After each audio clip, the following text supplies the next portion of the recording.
आत्मा की यात्रा तो अनंत है पार्थ, और उसकी यात्रा के एक बिंदु पर शरीर पीछे छूट जाता है और यात्री आगे निकल जाता है, और वो बिल्कुल वैसे ही कोई नया शरीर पहन लेता है जैसे हम पुराना वस्त्र उतारकर नया वस्त्र पहन लेते हैं।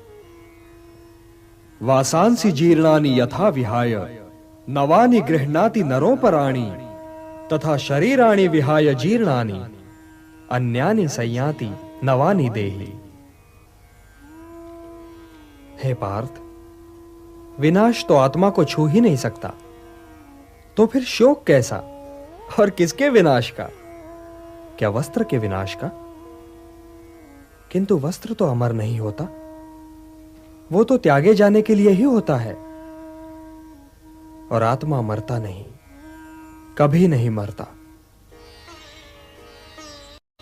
किंतु वे जो सामने खड़े हैं, वे इस युद्ध के पश्चात सबके सब होंगे ना केशव? सबके सब होंगे ना? ये होना और ना होना क्या है पार्थ? क्योंकि वो समय तो कभी था ही नहीं जब मैं नहीं था, या तुम नहीं थे, या ये सारे लोग नहीं थे। और ना ही वो समय कभी होगा जब मैं नहीं होऊंगा, या तुम नहीं होगे, या ये सारे लोग भी नहीं होंगे। तो फिर तुम ये किस भ्रम में पड़ रहे हो पार्थ कि वर्तमान जीवन ही संपूर्ण जीवन है? वर्तमान जीवन संपूर्ण जीवन नहीं है पार्थ। हम थे भी, हम हैं भी, और हम होंगे भी। अब रहे ये सुख दुख, तो इनका क्या है? ये तो ऋतुओं की भांति हैं, आते जाते रहते हैं। हे कुंती पुत्र, जो सुख और दुख दोनों ही को समान समझे और उनसे प्रभावित हुए बिना ही उन्हें झेल जाए, वही स्थित प्रज्ञ है, और वही मोक्ष का अधिकारी भी है। मात्रा स्पर्शास्तु कौन्तेय शीतोष्ण सुख दुख दाह आगमापायिनो नित्यान तान तितिक्षस्व भारत। हे भारत, मारने या मरने की आशंका से मुक्त हो जाओ, क्योंकि मृत्यु तो केवल उसी की हो सकती है ना जिसका जन्म हुआ हो। आत्मा तो कालातीत है, काल से भी परे है पार्थ। जन्म तो जीव का होता है, आत्मा का नहीं। और यदि आत्मा जन्म ही नहीं लेता तो उसकी मृत्यु कैसे हो सकती है? आत्मा तो बस है पार्थ, है। वो काल के दोनों तटों पर भी है और काल की धारा में भी। वो अजन्मा है, नित्य है, सनातन है, अविकारी है, अविनाशी है। इसलिए मारने या मरने के प्रश्न को लेकर चिंतित होना व्यर्थ है पार्थ, व्यर्थ है। मृत्यु तो केवल शरीर की होती है, और उसकी मृत्यु के पश्चात भी आत्मा नहीं मरता, क्योंकि शस्त्र उसे काट नहीं सकता, अग्नि उसे जला नहीं सकती, जल उसे गीला नहीं कर सकता, और वायु उसे सुखा नहीं सकती। नैनम छिन्दन्ति शस्त्राणि नैनम दहति पावकः न चैनम क्लेदयन्त्यापो न शोषयति मारुतः। अब किस चिंता में हो पार्थ? हे जनार्दन, क्या मैं केवल एक आत्मा को पितामह कहता हूं? मैं अपने धूल में सने वस्त्र पहनकर एक आत्मा की गोद में घुस जाया करता था।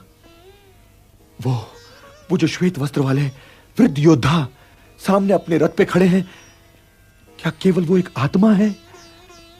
क्या उनके उस शरीर ने, जिसे आप आत्मा का वस्त्र कह रहे हैं, अनेक बार मेरे शीश पर आशीर्वाद देने के लिए हाथ नहीं धरा था? क्या वो वृद्ध ब्राह्मण श्रेष्ठ केवल एक आत्मा है जिन्होंने मुझे धनुर्विद्या सिखाई है? केशव, मैं आत्मा के नित्य होने, पुरातन होने, अविनाशी होने को नहीं नाकारता, पर जिन शरीरों की मैं बात कर रहा हूं, वो शरीर भी तो मेरे कुछ लगते हैं ना। आत्मा तो जन्म नहीं लेता केशव, आत्मा तो जन्म नहीं लेता, किंतु लोग तो जन्म लेते हैं केशव, लोग तो जन्म लेते हैं। हां, लोग जन्म तो अवश्य लेते हैं पार्थ, किंतु इस तर्क को तनिक आगे बढ़ाओ महाबाहो, तनिक आगे बढ़ाओ। जो जन्म लेगा उसकी मृत्यु तो निश्चित है, तो निश्चित का शोक क्यों? जन्म लेने वाले को एक न एक दिन तो मरना ही है, और यह मृत्यु भी अंत नहीं है, क्योंकि मरने वाला फिर जन्म भी लेगा। यह तो एक अटल सत्य है पार्थ, और इस अटल सत्य को कोई टाल भी नहीं सकता। न तुम, न मैं, न कोई और। गंगा पुत्र भीष्म के पास तो इच्छा मृत्यु का वरदान है, किंतु मृत्यु तो फिर भी अटल है ना पार्थ। तो जन्म, मृत्यु और फिर जन्म की श्रृंखला में शोक का स्थान कहां है पार्थ? कहां है शोक का स्थान? जिन लोगों को तुम सामने खड़ा देख रहे हो ना पार्थ, वो इस जन्म से पहले भी थे, पर क्या थे ये तुम नहीं जानते। वो इस जन्म के उपरांत भी होंगे, पर क्या होंगे ये भी तुम नहीं जानते। उनका अस्तित्व तो इस जन्म और मरण के दो बिंदुओं के इधर या उधर है ही नहीं, और यदि है भी तो अज्ञात है, अव्यक्त है। अर्थात इस जन्म से पूर्व भी वो तुम्हारे लिए नहीं थे पार्थ, और इस जन्म के उपरांत भी नहीं होंगे। तो हे पार्थ, जिनके जीवन का अनिवार्य अंत ही मृत्यु हो, और उनके जीवन के इस अनिवार्य अंत को न तुम टाल सकते हो और न ही बदल सकते हो, तो फिर शोक काहे का? और शोक क्यों? ये पितामह, ये गुरुजन, ये सगे संबंधी, इनमें से किसी को भी तुम उनके इस जन्म से पूर्व भी नहीं जानते थे पार्थ, और न ही इस जन्म के उपरांत जानोगे। तब तो फिर इनके लिए शोक करना व्यर्थ होगा ना पार्थ, व्यर्थ होगा। अव्यक्तादीनि भूतानि व्यक्त मध्यानि भारत, अव्यक्त निधनान्येव तत्र का परिदेवना।